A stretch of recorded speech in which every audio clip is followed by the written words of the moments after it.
Olá a todos! Como é que estamos? Como é que vocês estão? Helder Araújo aqui no seu canal Luz no Fim do Túnel, neste 2 de março de 2025, um domingo. Estamos na capital paulista, dia de sol quente, meio abafado aí, talvez perto de 30 graus agora, né? Bom, veja, falou-se muito sobre o comediante e o Donald Trump, né, lá no Salão Oval da Casa Branca. Mas eu quero abordar um pouco essa questão do ponto de vista das terras raras, né, das reservas minerais estratégicas supostamente na Ucrânia, né?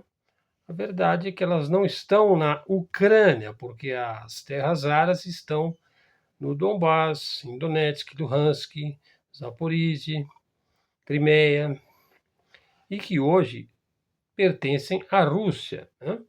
Veja, esta narrativa sobre reservas minerais estratégicas na Ucrânia lembra muito o caso do Afeganistão, né? No Afeganistão, você sabe que estão significa o país, né?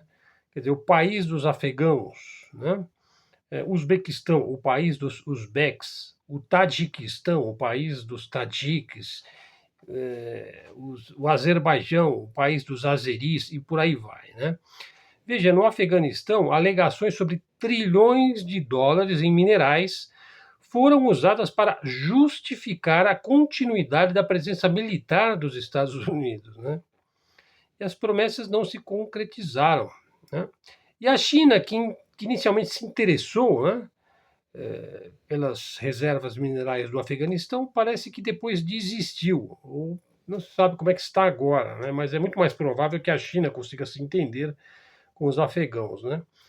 Parece que há muita instabilidade, né, na região, né? Bom, veja essa questão da suposta riqueza mineral da Ucrânia. Então surge essa ideia de que a Ucrânia teria grandes reservas de metais de terras raras. Relatórios ucranianos exageraram grandemente a importância e o volume desses minerais na Ucrânia, certamente para atrair a cobiça do Ocidente, sobretudo dos Estados Unidos. O próprio relatório geológico da Ucrânia mostra apenas 15 mil toneladas de reservas de terras raras. Quer dizer, é um número, do ponto de vista global, é irrelevante, né? É um número muito baixo. Nenhuma empresa de mineração ocidental levaria essa quantidade a sério, né? Veja, um relatório foi apresentado como sendo um estudo da OTAN, né? Embora não fosse um estudo oficial, né? O documento promovia a Ucrânia como um fornecedor potencial de minerais críticos, mas sem uma base concreta na realidade. Veja, a Bloomberg, a mídia, criticou essa abordagem como sendo uma propaganda política e uma diplomacia muito questionável. Veja só, os Estados Unidos produzem 45 mil toneladas por ano. A China domina com 270 mil toneladas por ano.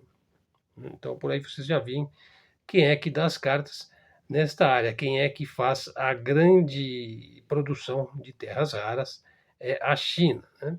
Veja, a Ucrânia sequer aparece na lista de países que têm uma produção ou pelo menos uma extração significativa, né? Porque uma coisa é você extrair, outra coisa é você ter as técnicas, né? Ter as patentes para transformar aquilo em metal puro, né? Mesmo que a Ucrânia tivesse uma produção relevante, ia levar mais de 160 anos para gerar os supostos 500 bilhões de dólares mencionados pelo Donald Trump, né? Veja, a extração mineral na Ucrânia exigiria investimentos altíssimos, tornando-a inviável. Os depósitos conhecidos na Ucrânia foram descobertos na era soviética, mas nunca foram explorados devido ao alto custo.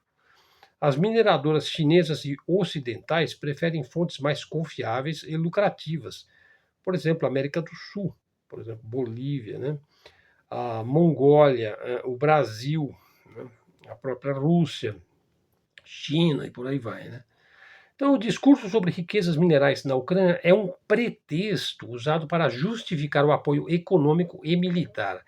Está todo mundo aí na expectativa de que os Estados Unidos corte realmente o auxílio militar ao famoso comediante, aquele que tudo pode, tudo para ele é possível, né? E também corte o apoio militar, né?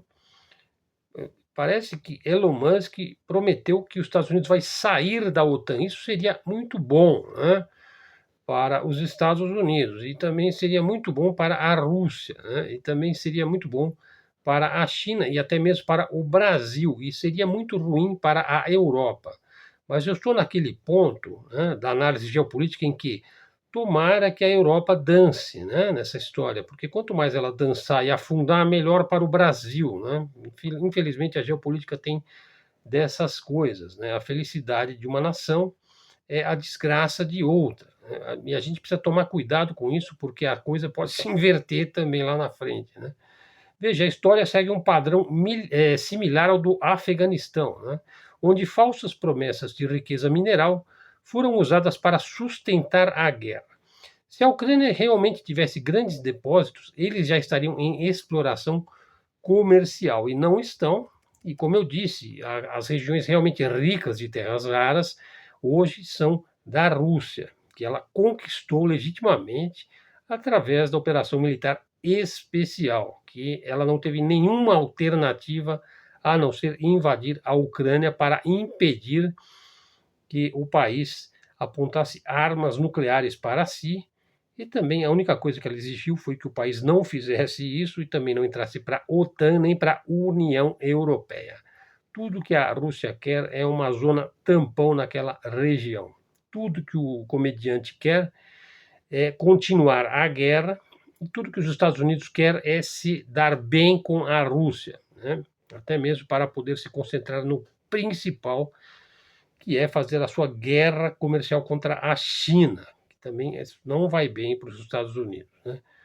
O Jeffrey Sachs esteve no Parlamento Europeu, uma das melhores fontes aqui do nosso canal, Jeffrey Sachs.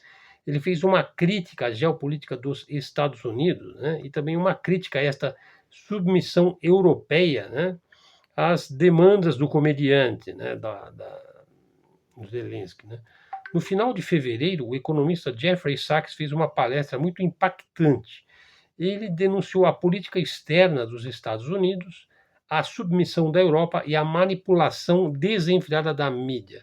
Vamos analisar aqui no nosso canal Luz no Fim do Túnel alguns pontos interessantes desse discurso e suas implicações geopolíticas. Primeiro, ele faz essa denúncia contra os Estados Unidos e a mídia sionista ocidental. O Sachs, Jeffrey Sachs, acusou os Estados Unidos de fomentar guerras e desestabilizar o mundo por mais de 30 anos seguidos. Aliás, lá no Salão Oval, né, o senhor comediante sugeriu, né, que os Estados Unidos fomenta a guerra lá na Ucrânia, mas não está lá, né? Está separada por um oceano e tal. E foi a partir daí que ele passou a levar um pito, né, como bom aprendiz, né, do Donald, né? Bom, segundo o Jeffrey Sachs, voltando aqui, a narrativa midiática é controlada pelo governo americano, repetindo a ideia de que o outro lado é sempre o inimigo, né? Daí ele citou o golpe de 2014 na Ucrânia, onde os Estados Unidos ajudaram a derrubar Yanukovych. Isso foi o Maidan, né?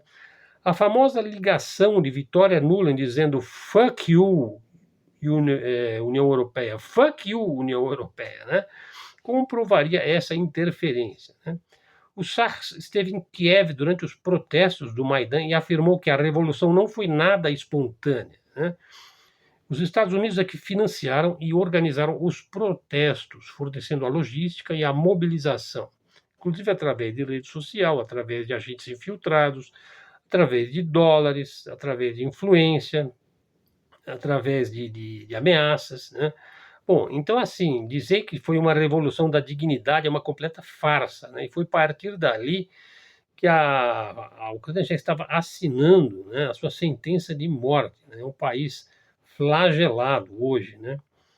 Bom, e a Europa, então, se torna uma vassala dos Estados Unidos, né? O Sachs criticou duramente a submissão da Europa, dizendo que o continente não tem uma política externa própria.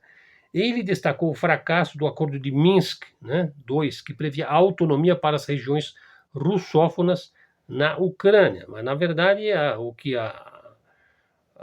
o novo governo colocado lá pela CIA tratou de dar logística, dinheiro, mercenários, treinamento para os famosos batalhões Azov, né? E que passaram a causar verdadeiras coisas medonhas lá, começando pelo Donbass, né? Alemanha e França, que deveriam garantir o Acordo de Minsk, cederam à pressão dos Estados Unidos e também do Reino Unido e deixaram o processo fracassar, né?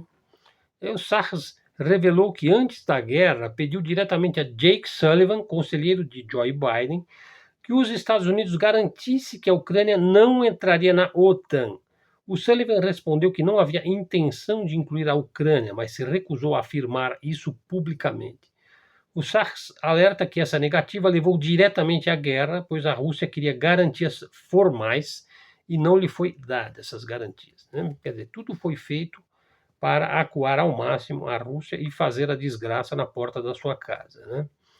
Então, na verdade, o Jeffrey Sachs ele considera que essa política estadunidense foi um fracasso, né, da estratégia americana. Tanto é que hoje o Trump procura o Putin, né? A estratégia americana era enfraquecer a Rússia economicamente e militarmente, mas falhou. Por quê? Porque as sanções não destruíram a economia russa e o exército de Putin, como se diz, ele se adaptou, né? A curva de aprendizado fenomenal, né, do exército russo. O Jeffrey comparou a arrogância americana ao pensamento de Brzezinski, né, que acreditava que a Rússia se dobraria sob pressão, né? Falha também geopolítica e analítica aí do Brzezinski. Acredito que o Kissinger não cometeria este erro, né? Trump e o fim da guerra. Veja, segundo Jeffrey Sachs, Trump não quer continuar a guerra porque não quer perder a mão, né? Então ele sugere que Trump e Putin poderiam negociar um fim rápido do conflito, né? Apesar que o senhor Zelensky fará tudo para impedi-los, né? A Europa, naturalmente, ela vai continuar apostando na escalada do conflito, seguindo ordens, até recentemente, de Washington, né? Então você veja como o jogo é dúbio, hipócrita e maquiavélico. A política externa dos Estados Unidos e o Oriente Médio. Veja, o Jeffrey Sachs também criticou o papel dos Estados Unidos no Oriente Médio. Ele afirmou que a política americana é totalmente dominada pelo lobby israelense, né? Ele ainda acentuou: Netanyahu é um criminoso de guerra, sem a menor sombra de dúvida. Defendeu a solução de dois estados, né? O Estado que já existe, o Estado sionista de Israel e o Estado da Palestina. Culpou os Estados Unidos por vetar qualquer avanço nesse sentido na ONU. Para Jeffrey Sachs, os Estados Unidos veem a China como inimiga apenas porque ela se tornou uma economia maior, mais pujante, com mais tecnologia e com mais desenvolvimento humano. Ele alerta que a Europa precisa repensar com urgência a sua relação com a China e agir de forma independente de Washington. Bom, ela tem tudo para se tornar independente de Washington, né? Ela está sendo, vamos dizer, quase que obrigada a isso, né? O que a Europa deve fazer, então? Veja, então, a Europa precisa desenvolver a sua própria política externa. Ela precisa parar de seguir as ordens de Washington, né? Os mandos e os desmandos, né? Precisa buscar um diálogo direto com Moscou e Pequim. A Europa precisa decidir se ela quer ser uma potência autônoma ou apenas uma extensão infeliz aí dos interesses americanos, né? Bom, falar agora como é que os Estados Unidos impulsionaram e impulsionam e vão impulsionar a ciência chinesa. Veja, as restrições dos Estados Unidos à China tinham um objetivo muito claro. Segunda parte do nosso vídeo, pessoal, vamos em frente. Veja, era necessário limitar o avanço tecnológico e a capacidade de inovação dos chineses. Então eles começaram a fazer sanções e boicotes, né, e todo tipo de taxação, né? Bom, hoje vamos falar sobre como essas sanções impulsionaram a China impulsionaram a China a criar sua própria estação espacial, desenvolveram novos materiais revolucionários e reforçaram sua posição global na corrida tecnológica, né? Veja, em 2011, a China foi oficialmente banida do projeto da Estação Espacial Internacional, do ISS, que é uma colaboração entre várias nações, né, incluindo a Rússia. A justificativa era a falta de experiência da China, né, mas logo vieram as verdadeiras motivações, né, as preocupações com a propriedade intelectual e a segurança nacional, né, entraram em jogo. Daí o Congresso americano aprovou uma lei que impediu qualquer cooperação da NASA com a China. Então, o que a China fez? Ficou chorando? Não. Construiu sua própria estação espacial, né, o Tiangong. E foi lá que um experimento aparentemente sem importância mudou o jogo, né? Os astronautas chineses em situação espacial de microgravidade dispararam lasers em partículas de uma liga metálica e perceberam algo novo. Cientistas em solo transformaram essa descoberta em um novo amálgama de silício e nióbio. Veja, ele é mais leve que o titânio e 3 vezes mais resistente a altas temperaturas. Esse material tem um enorme potencial para turbinar motores aéreos, tornando-os mais rápidos, resistentes, leves e eficientes, né? Mas havia um problema. O processo inicial era demorado e resultava em materiais frágeis. Foi aí que pesquisadores da Universidade Politécnica do Nordeste da China, que também está sob sanções dos Estados Unidos, devido às suas pesquisas em aviação hipersônica, resolveram a questão com um método de aquecimento rápido. E a China, percebendo a importância dessa descoberta, investiu muito mais na universidade em questão e garantiu acesso direto aos astronautas no Tiangong para continuar os experimentos, né? Aqui entra um detalhe crucial. Veja, o Brasil detém mais de 80% das reservas mundiais de nióbio. Os Estados Unidos não produzem esse metal desde 1959 e são totalmente dependentes de importações, que movimentam mais de 400 milhões de dólares por ano. Então, a China acabou de relatar uma nova descoberta de nióbio na Mongólia interior, fortalecendo ainda mais a sua independência nesse setor estratégico. Veja, então, concluindo, as restrições dos Estados Unidos forçaram a China a se tornar autossuficiente e a buscar novos parceiros comerciais como o Brasil. O resultado, a China agora tem sua própria estação espacial, está desenvolvendo materiais revolucionários e amplia o seu domínio sobre recursos essenciais. Enquanto isso, os diplomatas chineses acreditam ainda, continuam investindo nos BRICS, garantindo acesso às reservas globais de metais raros. Será que as sanções realmente frearam a China ou apenas aceleraram a sua ascensão? Enquanto isso, os Estados Unidos estão desesperados, né, com os metais raros, as terras raras, né, e até esse momento ainda não está muito certo, porque está bem embolado o jogo, né? Pessoal, olha só, a gente faz análises geopolíticas, né? Veja, nunca se viu tanta torcida, né, nesses últimos anos aí, tanto na guerra lá do Oriente Médio, né, no genocídio lá praticado pelo Estado sionista, como também a guerra da Ucrânia, né? Veja, nunca se viu tanta torcida, né? Veja, no setor da análise geopolíticas, aí, os ANCAPSO, hoje no mundo militar, OC, etc., né? Veja, eles influenciaram minimamente que seja, nunca influenciaram minimamente que seja os acontecimentos algum.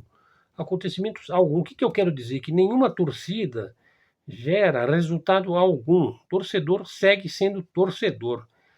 Bom, isso aí tem sido veiculado agora, tem vários canais analisando essa questão de o quanto que é nocivo você acreditar, né, em canais assim que tem lado.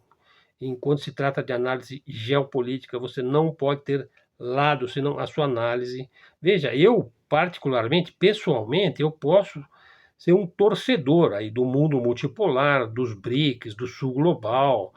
Veja, mas na hora que eu vou analisar, eu tenho que ser frio e analisar as coisas exatamente como elas são, né? Por exemplo, eu encaro que as ameaças de Trump aos BRICS é um sinal claro de fraqueza e não de força, né? Ficar fazendo essas ameaças aos BRICS é um sinal de fraqueza, né? Porque quem faz a hora, não espera acontecer, né? Você não fica bradando, fazendo bravata, né? Jogando fumaça. E aí nós temos o governo Dunga, né? Sabe, o Dunga era o cara que jogava pelo empate, né? Acho que lá em 1990 e pouco, né? Veja, e assim, interpreta a fraqueza como força. Veja, o governo, em vez dele aproveitar o pouco tempo de que ele dispõe, né, porque ele vai sair, provavelmente em 2026 para 27 ele vai cair fora, né, esse governo, né. Veja, então ele não aproveita o pouco tempo de que ele dispõe para fazer gols, né.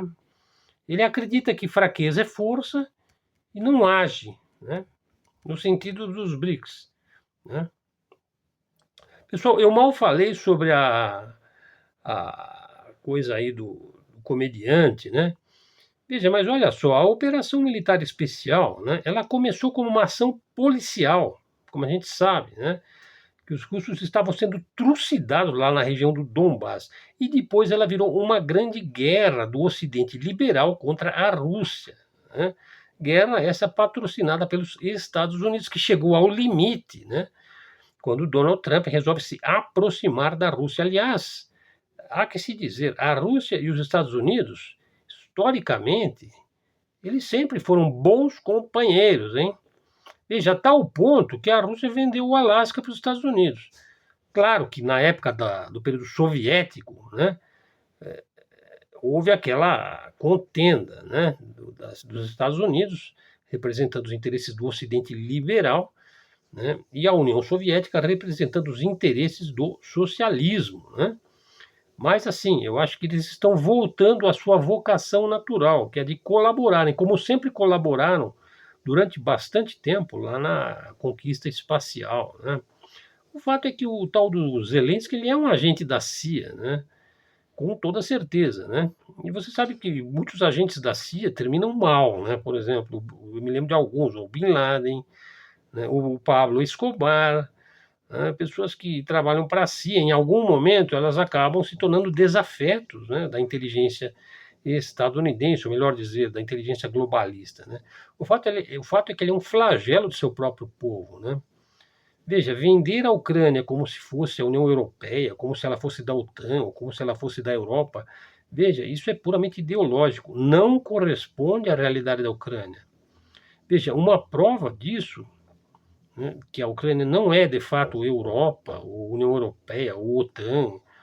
Uma prova disso, entre muitas outras, é que milhões de ucranianos fugiram para a Rússia, né? Pessoal, olha, assim, olha só, última parte aqui do nosso vídeo, veja. O socialismo, que eu falei sobre a Guerra Fria, né? Ele pode ser entendido como o grande adversário do liberalismo, né? Veja, é entendido o liberalismo como o esforço externo para a destruição da política dos países, as políticas nacionais, os governos nacionais. E o socialismo pode ser entendido como um esforço interno para a construção de uma soberania nacional e o fortalecimento de uma nação, de um povo, através de uma coesão social, através de políticas públicas, políticas sociais, né. O socialismo é eminentemente nacionalista, né, ao passo que o liberalismo é eminentemente internacionalista. Então podemos dizer aí que a esquerda, entre aspas, ela já cumpriu o seu ciclo histórico ideológico, e hoje ela se encontra numa situação de exaustão, né. O ciclo esquerdista, vamos dizer assim, né, ou socialista, gerou, seja através de revoluções totalitárias ou através de política partidária democrática, social-democracia, bom, todas as políticas públicas, trabalhistas, sociais que nós temos hoje, veja, ao longo de mais de 2 séculos, hein. O atual crescimento da direita política em todo o mundo remonta ao período entre guerras, não é a primeira vez que isso ocorre, né? Quando nasce lá, de modo radical, na Europa, a grosso modo, como uma reação europeia à crise de 29, né? Lá dos Estados Unidos, que foi uma crise do capitalismo e do financeirismo. E também devido ao esgotamento lá dos impérios monárquicos, né? O próprio Império Britânico, o próprio Império Otomano, o Império Austro-Húngaro, né? Havia um esgotamento, né? Que na Primeira Guerra Mundial você tem um rebuliço, né? De todos aqueles impérios, e depois no período entre guerras você tem a ascensão de regimes de direita e de extremo direita, né? Então nós temos hoje, em 2025, uma direita iliberal e nacional, que é contra o liberalismo e é nacional, e uma direita liberal e globalista. Veja, aí está a essência dos republicanos e dos democratas, que tem uma forte influência mundo afora, né? Veja, essa cisão, né, criará algo novo, como um novo ciclo. Por exemplo, talvez a direita iliberal e nacional possa se constituir como, fazendo aí uma analogia um pouco forçada, uma nova esquerda, né? E a direita liberal e globalista, não, é o contrário, a direita liberal e globalista seria a esquerda e a direita iliberal e nacional, por exemplo, representada pela figura do Trump, seria uma nova direita. Embora essa terminologia não serve mais para descrever a realidade. Veja, para usar o jargão aí da geopolítica, nós viveremos num mundo tripolar, né? Que ele tem um limite, né? E você vai ter alianças fortuitas e muito fluídas aí. Acredito que o verdadeiro intento de Donald Trump é se entender, bom, isso é uma coisa visível, né? Com o Putin, mas também com o Xi Jinping, né? Em algum momento, né? Bom, eu acho que seria um bom momento agora para o Putin usar o Oreshnik na cabeça mole da gentalha masculada de Bruxelas, né? Parece que tudo que eles querem agora é fustigar a Rússia. Será que eles vão conseguir ou eles só estão realmente abanando o rabinho lá pro comediante, né? Bom, pessoal, acho que vamos ficando aí por aqui, né? A verdade é que eu cansei de ver aquele barbudinho nazista mandar e desmandar em tudo e todos, né? Na minha opinião, o Trump foi mole, né? Foi mole, porque aquele tipo, ele tudo pode, né? Tudo faz, tudo para ele é possível, né? Pessoal, estamos numa época aí que o americano não tem mais emprego formal, vive de bico. O europeu já não tem esse problema, ele não trabalha mais, né? E o imigrante carrega tudo nas costas, né? Bom, nós que somos filhos de imigrantes, né? Olha aí, uma fala do Breno Altman. Ele diz o seguinte: a Rússia estava totalmente correta ao atacar a Ucrânia em 2022. Os russos vinham sendo submetidos a um cerco que tinha Kiev como peão. Ao recorrerem à força militar, quebraram o monopólio da guerra exercida pelos Estados Unidos desde 1991, o monopólio da guerra, né? Foi um golpe mortal contra a ordem pós-soviética. Realmente é uma os parágrafos assim perfeitos, né? Bom, pessoal, então vamos ficando por aqui. 27 minutos. Não se sabe ainda como é que vai ficar a questão do filho, né? Do número 2, né? Que estava lá nos Estados Unidos puxando o saco lá do partido republicano, que é sempre um risco. Não se sabe como é que está a queda de braço que a mídia está explorando devidamente entre possivelmente aí talvez o Elon Musk, né, contra o STF brasileiro, na figura do Alexandre de Moraes. Eu já deixei clara a minha posição, eu acho que ele está simplesmente fazendo valer a lei brasileira. Você não pode ter uma multinacional aqui, uma transnacional, uma rede social norte-americana que não tem um endereço físico no Brasil, né? Isso aí não está de acordo com a lei brasileira. O STF tem a obrigação de fazer a lei brasileira. Quanto a perseguir fulano, ciclano ou beltrano, bom, eu espero que eles se entendam. Do meu ponto de vista, nunca existiu de fato uma liberdade de expressão total nas redes sociais e nunca deveria existir uma liberdade total. As pessoas têm que seguir o que diz, o que reza o bom senso, né? A rede social não é para cometer crimes, né? Não é para cometer perjúrio, difamação, má-fé, não é para fazer conluio, não é para aplicar golpes, né? Eu entendo que a rede social ela deve ter limites, sim. A própria rede tem muitos limites. Eu já fui censurado tantas vezes nas redes, né? Já peguei bloco aí de semana, de mês, né? Já tive que excluir canais, enfim. Então, assim, eu acho que é uma bobajada. Assim, um país que censura o TikTok, que censura o DeepSeek, que vem falar em liberdade de expressão total. Quer dizer, simplesmente é sinal trocado, né? Hoje um persegue o outro e amanhã o outro persegue um, né? E se você ficar no meio desse jogo, você vai ser engolfado, se não agora lá na frente, né? Tudo que a gente pode fazer é tentar transmitir a verdade tal como a gente é capaz de interpretá-la. É o máximo que a gente pode fazer. Veja, esquerdinhas e direitosos precisam entender, né, para terminar o vídeo. Veja, o que aproxima o Trump de Putin e Putin de Trump se chama aí imperialismo liberal, né? É para lutar contra esse imperialismo liberal, né? Contra essas famílias, essas dinastias sionistas bancárias que dominaram tudo praticamente, né? Esse monstro, né?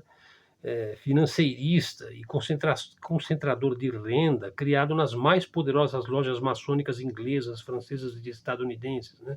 Veja, o liberalismo ideológico é o grande inimigo das nações, né? Não é o comunismo, né? Não é nem mesmo o fascismo. O grande inimigo das nações é o liberalismo ideológico. É o inimigo do Estado Nacional, é o inimigo do governo, é o inimigo da soberania, é o inimigo das religiões. E agora nós estamos numa fase em que, quando o Trump se une com o Putin, na verdade ele está fortalecendo o quê? A soberania nacional. São dois países que estão se dando as mãos. Vamos ver até que ponto, né? Vai ser engraçado se os Estados Unidos começarem a ajudar a Rússia contra o Zelensky lá dentro da Ucrânia, né? Isso vai ficar engraçado. De repente eles... Bom, vamos ver que está embolado. E a Europa vai, assim, sendo jogada para escanteio e ela está se escandalizando, enfim. Vamos ver como é que vai ficar, pessoal. Acho que o governo Lula está muito fraco, fraco, e está tomando as bravatas do Trump contra os BRICS como se fosse uma grande força. Não, é uma grande fraqueza.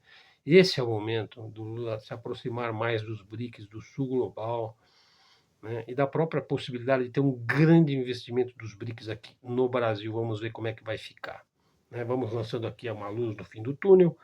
Se você chegou até aqui, dê o like, faça o seu comentário, traga um seguidor para o canal, verifique se você está seguindo o canal, ajude a divulgar os nossos conteúdos. Se você também gostou dos nossos conteúdos e quiser ajudar o canal, é só através de um Pix, está aí na descrição do vídeo, nosso e-mail.